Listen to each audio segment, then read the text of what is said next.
आज के इस वीडियो में हम क्लास 10th की फिजिक्स का इलेक्ट्रिसिटी जो चैप्टर चल रहा है, लास्ट वीडियो में भी 5 इंपॉर्टेंट क्वेश्चन को डिस्कस किया था। आज के इस वीडियो में हम नेक्स्ट 5 इंपॉर्टेंट क्वेश्चन को सॉल्व करने वाले हैं। तो चलिए स्टार्ट करते हैं आज के वीडियो को।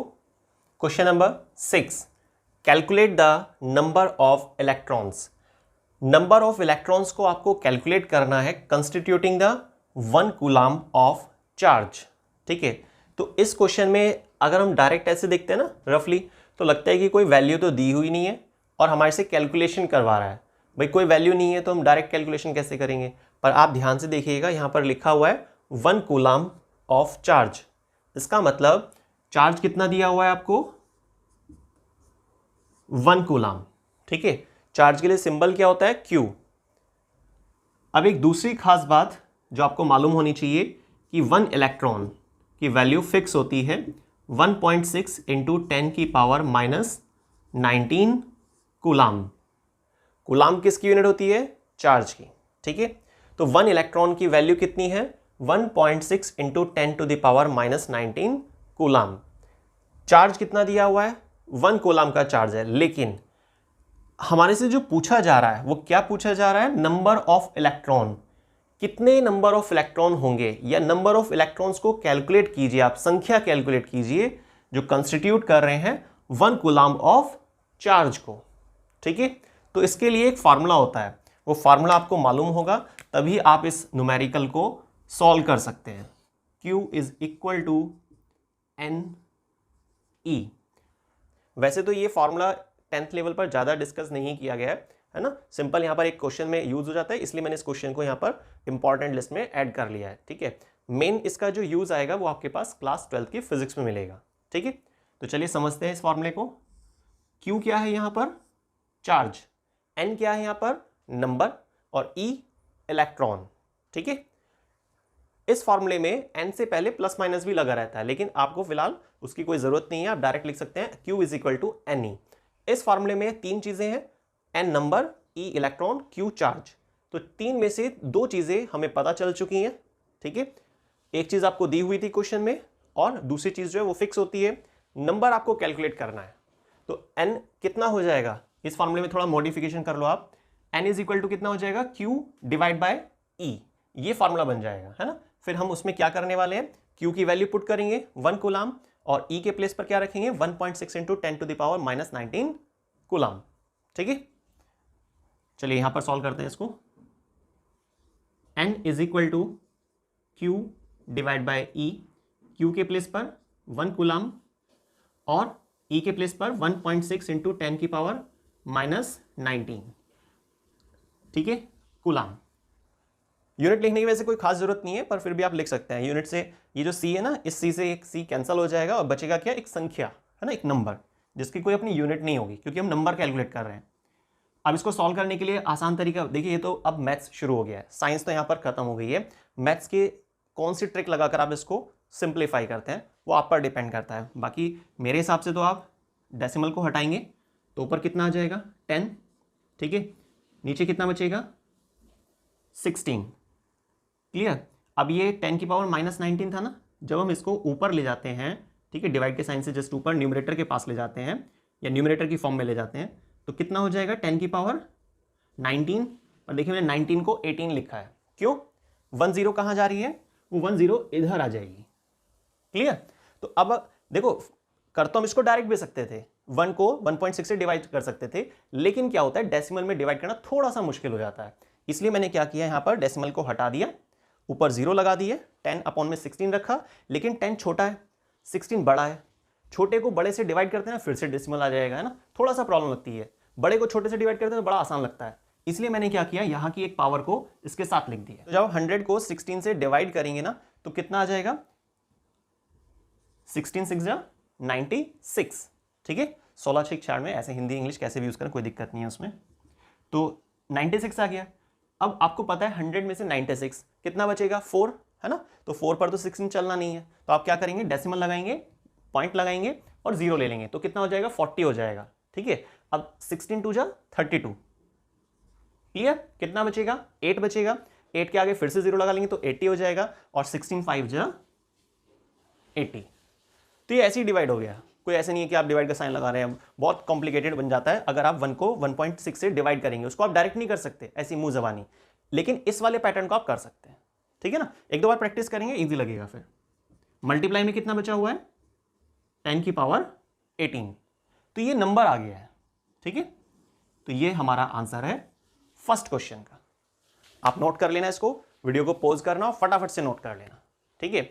जितने भी इंपॉर्टेंट क्वेश्चन है, चाहे वो इन टेक्स्ट क्वेश्चन हो या एनसीईआरटी के एक्सरसाइज के क्वेश्चन हो या एनसीईआरटी एग्जाम्पलर हो, ये जो भी, ठीक है, प्रदीप की बुक में से या XYZ जो भी अच्छी बुक्स हैं टुगेदर में से, सब में से कलेक्ट कर लिया हमने इंपॉर्टेंट क्वेश्चंस को, और वही आपके पास आपको वीडियोस में समझाए जा रहे हैं।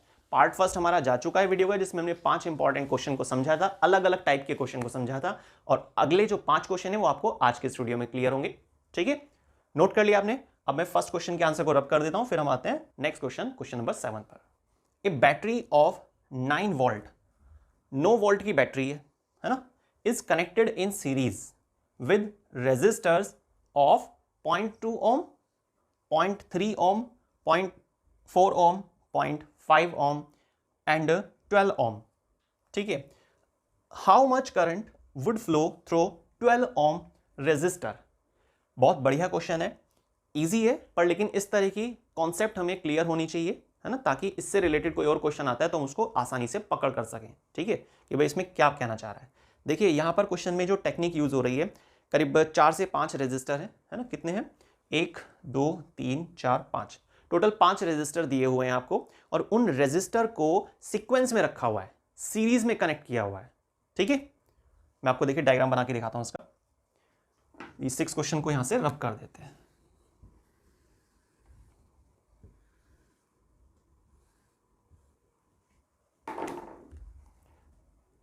देखिए कुछ इस तरीके से, फर्स्ट, सेकंड, थर्ड, फोर्थ, 5, है ना, ये 5 रेजिस्टर है, सीक्वेंस में लगे हुए हैं।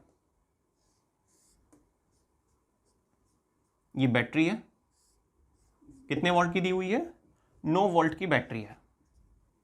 ये positive terminal, negative terminal, current की डायरेक्शन आपको मालूम है, पॉजिटिव टू नेगेटिव, है ना, प्लस से माइनस की तरफ करंट की डायरेक्शन होती है, फिक्स है ये। यहां पर ये मैंने एक स्विच लगा दिया है, और ये पूरा हुआ सर्किट डायग्राम, ठीक है। तो एक सर्किट डायग्राम बन गया है, हालांकि इस क्वेश्चन में दिया नहीं है, पर फिर भी समझ लेते हैं, थोड़ा और अच्छे से क्लियर होगा आपको।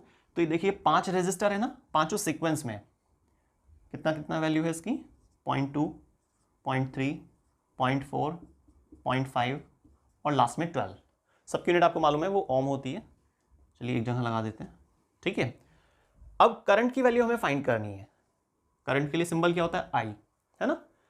अब एक सोचने वाली बात, आपको याद है आपने रेजिस्टेंस इन सीरीज और रेजिस्टेंस इन पैरेलल, ये 2 डेरिवेशन को किया होगा, इन पर भी बल्कि हमारी वीडियो जा चुकी है। बल्कि बहुत अच्छा रहेगा अगर आपके पास टाइम है ना, थोड़ा भी आपको लगता है कि आपके पास टाइम बचा हुआ है या आप थोड़ा सा बोर फील कर रहे हैं क्वेश्चन करते करते, तो आप स्पीड बढ़ाकर वीडियो को देख सकते हैं रेजिस्टेंस इन सीरीज और पैरेलल के डेरिवेशन की, ठीक है। क्लास 10th की इलेक्ट्रिसिटी की जो प्लेलिस्ट है उसमें आपको सारे जितने भी इंपॉर्टेंट टॉपिक्स हैं वो सभी उसमें मिलेंगे, ठीक है ना। और अगर आपने देखा हुआ है तो बहुत अच्छी बात है। तो अब देखिए यहां पर हमें क्या करना है, जो सीरीज वाला जो डेरिवेशन था, तो उस चीज को देखकर बहुत आसानी से पता चल जाता है कि सीरीज वाले कॉन्सेप्ट में जब रेजिस्टर को कहां लगाते हैं, सीरीज में, ठीक है। कैसे लगाते हैं, सीरीज में, तो उसमें क्या होता है, करंट फ्रैक्शनेट नहीं होता, करंट बढ़ता नहीं है अलग अलग पार्ट्स में। लेकिन जब पैरेलल वाला डेरिवेशन देखते हैं तो वहां पर जो डायग्राम था, तो करंट जो है अलग अलग सेक्शन में बढ़ जाता है, ठीक है। तो ये सीरीज वाला पार्ट है। अब जब यहां से करंट चल रहा है ऐसे, है ना, क्वेश्चन में क्या पूछा गया, 12 ओम, तो 12 ओम से कितना करंट जा रहा है भाई, 12 ओम तक पहुंचने के लिए करंट को इन सबसे गुजरना पड़ेगा ना, तो इसलिए आप टोटल रेजिस्टेंस लेंगे, है ना, टोटल रेजिस्टेंस लेंगे और उसमें सभी वैल्यूज को आपको जोड़ना पड़ेगा। लेकिन अगर बाई चांस क्वेश्चन कुछ इस तरीके से होता कि 0.5 ओम रेजिस्टर से कितना करंट जा रहा है, तब आपको क्या करना था, 0.2, 0.3, 0.4 को 0.5 के साथ ऐड करना था, लेकिन 12 ओम नहीं जोड़ना था, है ना, क्योंकि वो पूछ रहा है कि यहां से कितना करंट गुजरा है, इसका मतलब यहां तक जितने भी रजिस्टर लगे हुए थे उन सबको जोड़ना था, लेकिन आगे वाले को नहीं ऐड करते हैं। लेकिन जो फिलहाल क्वेश्चन आपके सामने लिखा हुआ है, क्वेश्चन नंबर 7, उसमें 12 ओम की बात कर रहे हैं, ठीक है। तो 12 ओम से पहले तक जितने भी रजिस्टर हैं उन सभी की वैल्यूज को आप ऐड कर देंगे किसमें, 12 ओम में। तो ये हमारा टोटल रेजिस्टेंस बनेगा, पोटेंशियल आपको दिया हुआ है, करंट हम निकाल लेंगे, लेकिन इसके लिए फॉर्मूला कौन सा होता है? V is equal to I R, Ohm's law. बहुत बढ़िया नाम है, जितनी बार आप इसको बोलते हैं उतना अच्छा ही है, टॉपिक भी क्लियर होता है और दूसरा भी फायदा है। ठीक है, ओम एक वो साइंटिस्ट थे जिन्होंने ओम्स लॉ दिया, उनके अकॉर्डिंग एक फॉर्मूला दिया जाता है V is equal to I R. R क्या है यहाँ पर? प्रोपोर्शनलिटी कांस्टेंट है, बाकी आई करंट और V पोटेंशियल डिफरेंस। ठीक है, तो V is equal to I R जो फॉर्मूला है, इसमें से आप थोड़ा सा मॉडिफिकेशन करेंगे और I इज इक्वल टू कितना बन जाएगा? V अपॉन में R। V के प्लेस पर क्या आएगा? 9 वोल्ट पोटेंशियल है ना। R कितना आएगा? अब इन सबको ऐड करना पड़ेगा, डायरेक्ट भी जोड़ सकते हैं, देखते हैं एक बार। 0.2 0.3 कितना हो जाएगा? 0.5 और 0.5 ये रहा, तो कितना हो गया? 1 1.4 और 12 में 1.4 को ऐड करेंगे तो कितना आ जाएगा? 13.4। ठीक है, तो 9 डिवाइड बाय 13.4। क्लियर? अब आप इसको डिवाइड करेंगे तो डेसिमल हटाएंगे तो ऊपर आ जाएगा 90। ठीक, तो I is equal to 90 divide by 134। थोड़ा सा सिंप्लीफाई कर लेते हैं इसको, 2 से डिवाइड कर देते हैं, 45 और कितना? 2 6 जा 12, 1 बचता है, 1 चला जाएगा 4 के पास, बन जाएगा 14, 2 7 जा 14 है ना। तो ये 45 डिवाइड बाय 67। अगर आप इसको कैलकुलेट करते हैं, देखिए न्यूमेरिकल्स में स्पीडली भी काम करना होता है ना, और थोड़ा ध्यान से भी करना है। तो इसका एक तरीका होता है, आप इसमें रफली थोड़ा सोचकर अंदाजा लगा सकते हैं कि भाई कितना डेसिमल प्लेस में वैल्यू आ रही होगी, है ना, कितना आंसर आ रहा होगा। कैसे? अब भाई 67 का टेबल तो देखो याद नहीं है, मुझे भी याद नहीं है ना, तो इसलिए हम क्या करेंगे, एक अप्रॉक्स सोचेंगे। यहाँ पर 45 है और नीचे कितना है? 67, तो मान लेते हैं कि ये 70 है, मान लेते हैं 70 है। ठीक है, तो ऊपर तो छोटा है ना नंबर, पॉइंट लगाएंगे, कितना हो जाएगा? 450।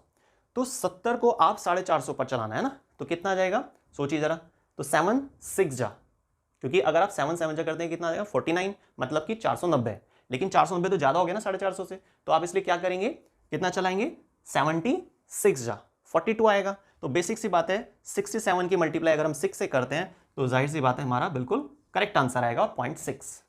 अगर आप ट्राई करके देखेंगे तो बाद में कर सकते हैं। तो 0.6, और वैसे भी डेसिमल प्लेस में हमें सिंगल डिजिट चाहिए होती है, मतलब पॉइंट के बाद एक डिजिट की जरूरत होती है। तो हमारा आंसर कितना आया? I is equal to 0.6 ampere, क्योंकि करंट की यूनिट क्या होती है? एम्पियर।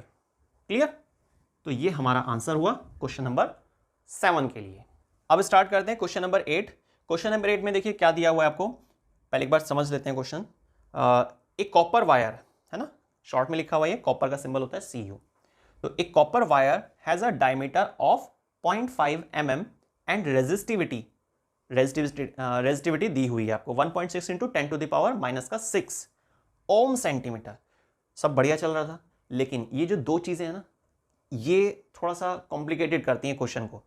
0.5 के आगे mm लिख दिया है, mm मतलब मिलीमीटर, और आपको पता है लेंथ की जो यूनिट हम यूज करते हैं ना, वो कौन सी होती है? मीटर, और mm में दिया हुआ है, तो इसका मतलब हमें मिलीमीटर को मीटर में चेंज करना पड़ेगा।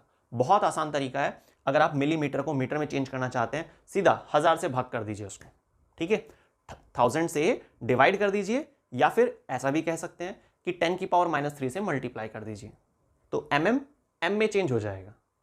अब दूसरी समस्या क्या है, ये जो रेजिस्टिविटी है ना 1.6 इंटू 10⁻⁶, ये ओम मीटर नहीं दी है, ओम मीटर में देनी चाहिए थी, लेकिन इन्होंने ओम सेंटीमीटर में दी हुई है। वो चेक करना चाह रहा है कि जो बच्चे न्यूमेरिकल कर रहे हैं वो किस लेवल के हैं। ठीक है, तो आप ओम सेंटीमीटर को ओम मीटर में चेंज करेंगे, और सेंटीमीटर को मीटर में चेंज कैसे करते हैं? 100 से डिवाइड करके।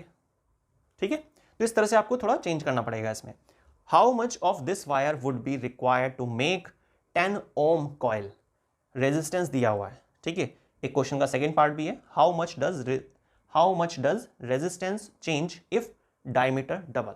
अगर वायर की मोटाई को, है ना, अगर वायर की जो थिकनेस है उसको आपने डबल कर दिया है, डायमीटर को डबल कर दिया है, तो क्या होगा? ये तो खैर बाद की बात है, पहले तो ये न्यूमेरिकल सॉल्व करते हैं ना। ठीक है, तो पहले न्यूमेरिकल लेते हैं। इसके लिए पहले जो दिया हुआ है ना उसको लिखेंगे हम। सबसे पहले क्या दिया था हमें? वायर का डायमीटर दिया हुआ है, रेडियस नहीं दिया है, डायमीटर दिया हुआ है। हमें एरिया चाहिए होता है ना, तो उसके लिए डायमीटर दे दिया है, कितना है? 0.5 mm। ठीक है, दूसरी चीज क्या दी हुई है, रेजिस्टिविटी 1.6 इंटू 10 की पावर माइनस का 6 ओम, ठीक है, ये ओम का सिंबल होता है, सेंटीमीटर। थर्ड, रेजिस्टेंस दिया हुआ है 10 ओम, ठीक है। लेंथ हमें फाइंड करनी है। आप भी ऐसे ही करेंगे। क्वेश्चन जो आएगा ना आपका, जो न्यूमेरिकल होगा एग्जाम में, हमेशा देखिए जो एग्जामिनर होता है ना उसको सुविधा चाहिए होती है। आप ये मान लीजिए मैं स्टूडेंट हूं और आप एग्जामिनर हैं, मैंने क्वेश्चन पेपर सॉल्व किया, आप उसको चेक कर रहे हैं। जैसे आपने शीट ओपन की ना, तो आपने क्या देखा ना, गिवन लिखा हुआ है, तरीके से भी नहीं लिखा है, काटा पीटी की हुई है ना, रफली काम किया हुआ है, तो आपका दिमाग वैसे ही खराब हो जाएगा, नंबर सारे खत्म। भले आंसर ठीक आ रहा हो, वो चेक ही नहीं करेगा ठीक से।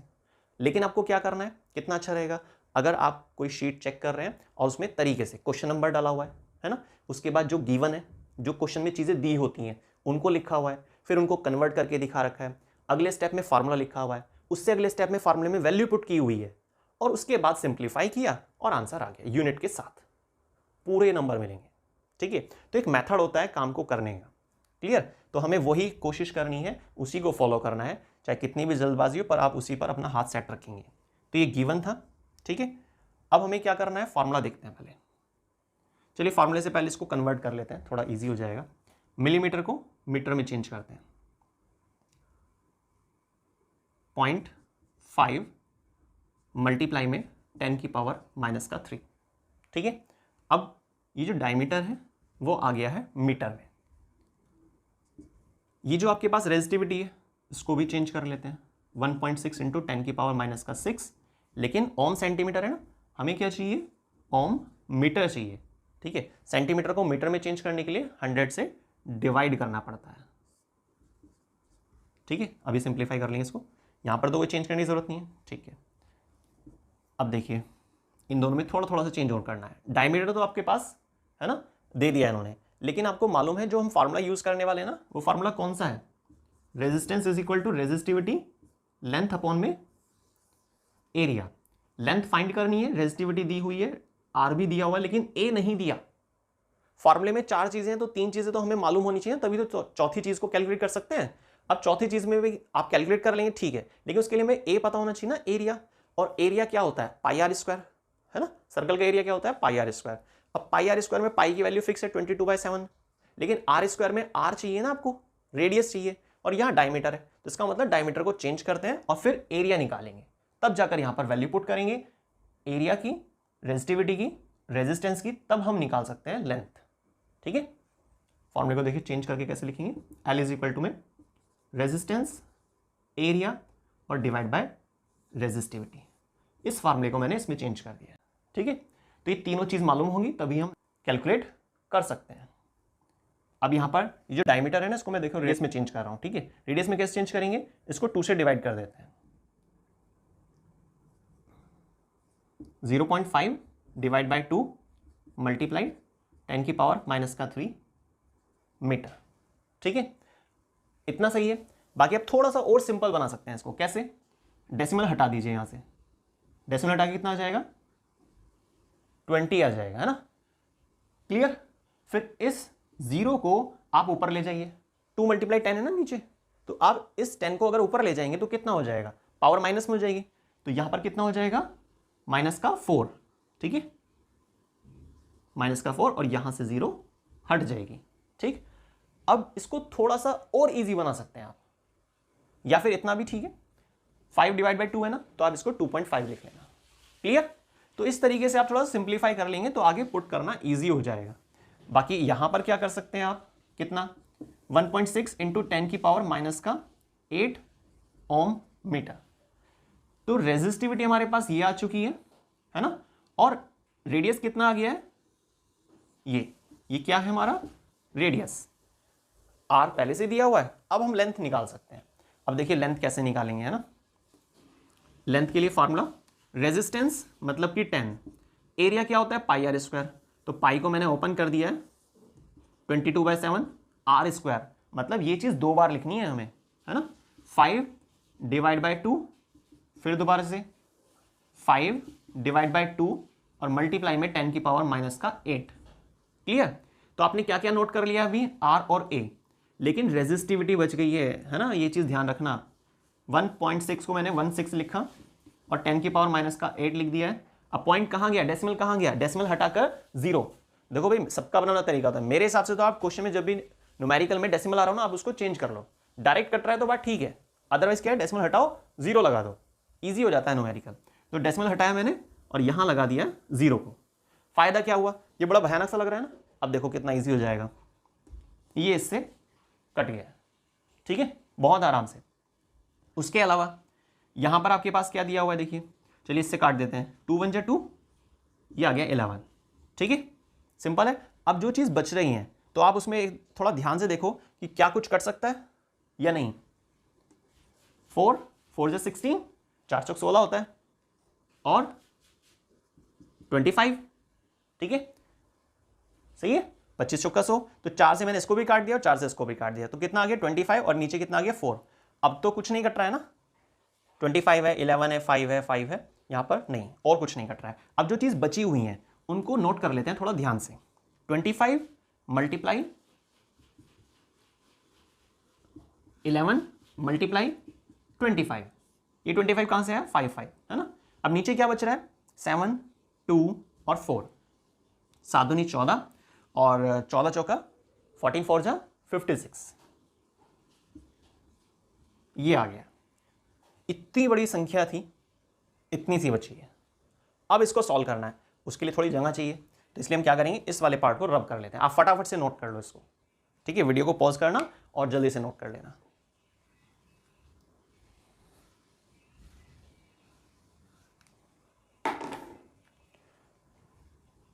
ठीक है, अब देखिए इसको यहां पर लिख लेते हैं। L इज इक्वल टू में 25 अगर मल्टीप्लाई करते हैं तो कितना आता है, 625 है ना, 625 मल्टीप्लाई 11 डिवाइड बाई कितना, 56। अब 625 की मल्टीप्लाई करते हैं 11 से, अप्लाई करते हैं तो 11 पंजे 55 हो गया, कैरी कितना आ गया 5 आ गया हमारे पास, तो 11 दूनी 22 और 5 27, 2 आ जाएगा, 11 6 66 और 2 68।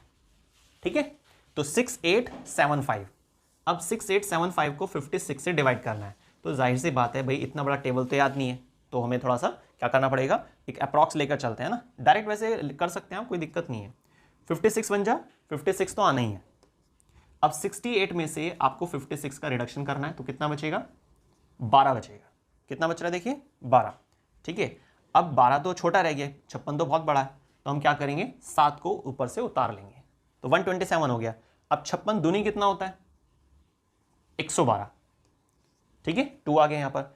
अब 127 में से अगर आप 112 को घटा देते हैं तो कितना बचेगा, 5 इधर आ गया और 1 इधर आ गया, है ना, 15। ऊपर से हम फिर से 5 को उतार लेंगे, तो 155 हो गया।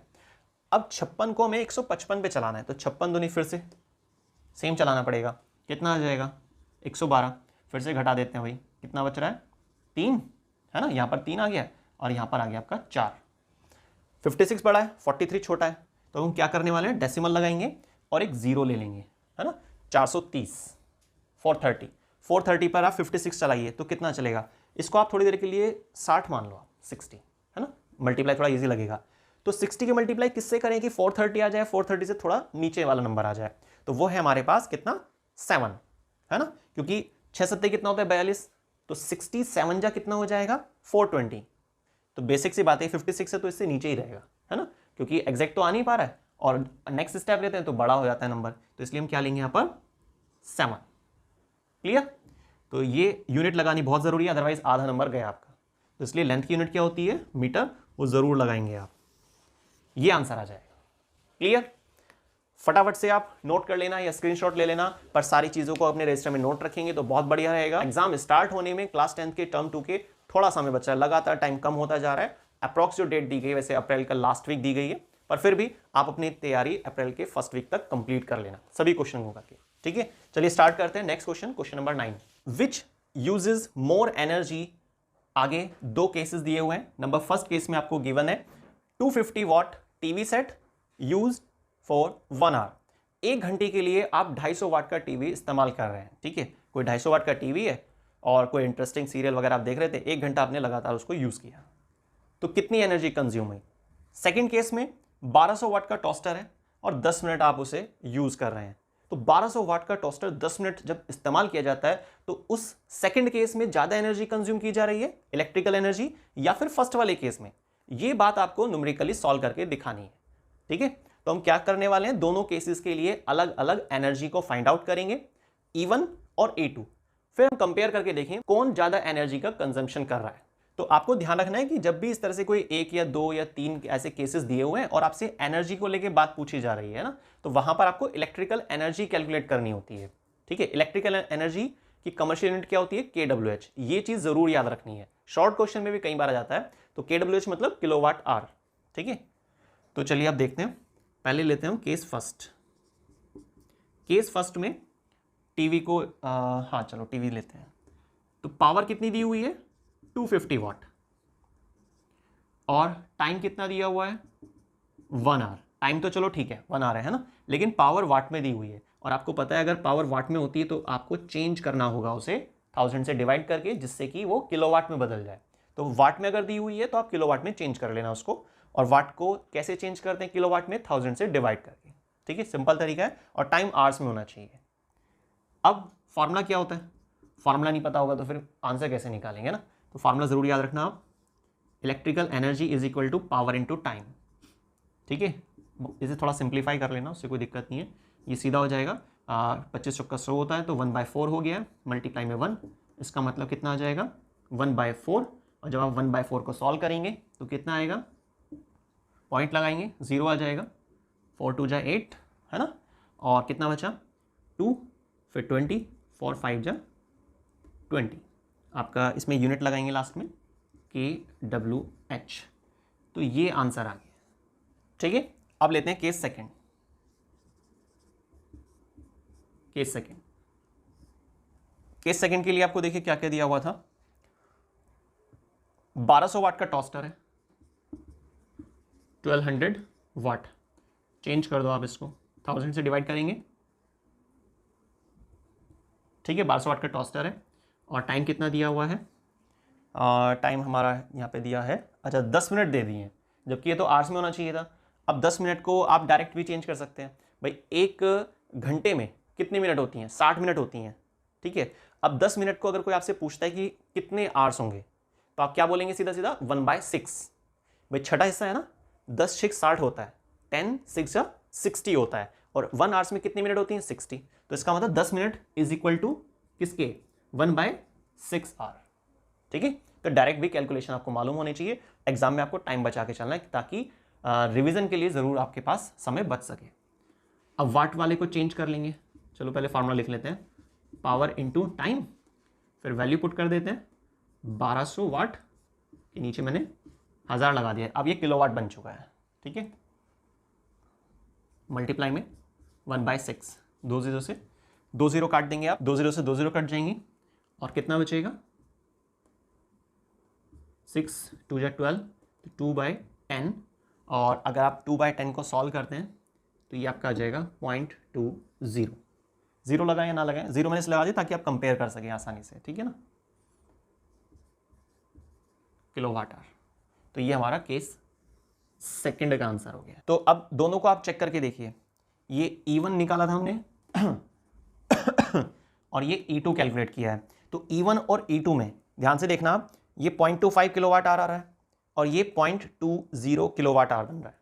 तो ज़्यादा इलेक्ट्रिकल एनर्जी कहाँ कंज्यूम हो रही है, फर्स्ट वाले केस में। और फर्स्ट वाला केस कौन सा था हमारा, टीवी सेट। तो ऐसा लग रहा है सुनने में जनरली कि भाई 250 वाट का टीवी है, 1 घंटे हमने चलाया, कोई दिक्कत नहीं है ना। लेकिन दूसरी तरफ 1200 वाट का टोस्टर 10 मिनट चल रहा है ना। तो भाई लगता तो ऐसा है कि भाई ये टोस्टर वाला जो केस है ये ज़्यादा एनर्जी कंज्यूम करे, पर नहीं, जो कम पावर का था लेकिन वो समय ज़्यादा ले रहा था, इसीलिए वो ज़्यादा एनर्जी कंज्यूम कर रहा है। इस चीज़ को हमने न्यूमेरिकली प्रूव करके दिखा दिया है। ठीक है, तो इस तरह का मेथड भी आपको पता होना चाहिए, एनर्जी को लेकर कैसे कंपेयर किया जाता है। अब आते हैं नेक्स्ट क्वेश्चन, और आज की वीडियो का लास्ट क्वेश्चन, क्वेश्चन नंबर 10। ठीक है, क्वेश्चन नंबर 9, और इसको कैलकुलेशन को रब कर देते हैं ताकि हम इसको यहाँ पर आसानी से सॉल्व कर सकें। आप फटाफट से स्क्रीनशॉट ले लेना या फिर इसको नोट कर लेना। ठीक है, देखते हैं question number 10, compare the power. अब इस क्वेश्चन में हमें पावर को लेकर कंपेयर करना है in the two ohm resistor in each case, है ना, या ईच सर्किट। दो कंडीशन दी हुई है, पहले तो यहां पर लिख लेते हैं हम केस फर्स्ट नंबर, है ना। तो फर्स्ट वाले केस में 6 वोल्ट की बैटरी है, बी मतलब बैटरी, शॉर्ट में लिख दिया मैंने यहां पर। 6 वोल्ट की बैटरी है जो सीरीज में लगी हुई है 1 ओम और 2 ओम रेजिस्टर के साथ। पावर किसके रेस्पेक्ट में पूछ रहा है? 2 के रेस्पेक्ट में। तो बेसिक बात है, सीरीज कनेक्शन है रेजिस्टर को लेकर, तो इसका भी इन्वॉल्वमेंट रहेगा, ठीक है। तो पावर तो हमारे से यहां पर फाइंड करवाई गई, पावर तो फाइंड करवाई जा रही है ना। पोटेंशियल डिफरेंस आपको दिया हुआ है 6 वोल्ट, और रेजिस्टर कितने दिया हुआ है आपको मालूम है, सीरीज है, तो जाहिर सी बात है कितना हो जाएगा 3 ओम, ठीक है, क्लियर। अब देखिए क्या होता है, जब सीरीज में आपने कनेक्शन किया हुआ है तो वहां पर करंट जो है फ्रैक्शनेट तो होगा नहीं, तो ज्यादा बेस्ट तरीका क्या है कि पहले आप आई को कैलकुलेट कर लेना। कैसे करेंगे? आपको मालूम है कितना होता है ओम्स लॉ के बेस पर, V equal to I R होता है ना। तो अगर आप आई निकालेंगे तो V डिवाइड बाय आर बन जाता है। V कितना है 6, R कितना है 3, तो करंट कितना आ जाएगा 2 एम्पियर का करंट तो हमने निकाल लिया है 2 एम्पियर।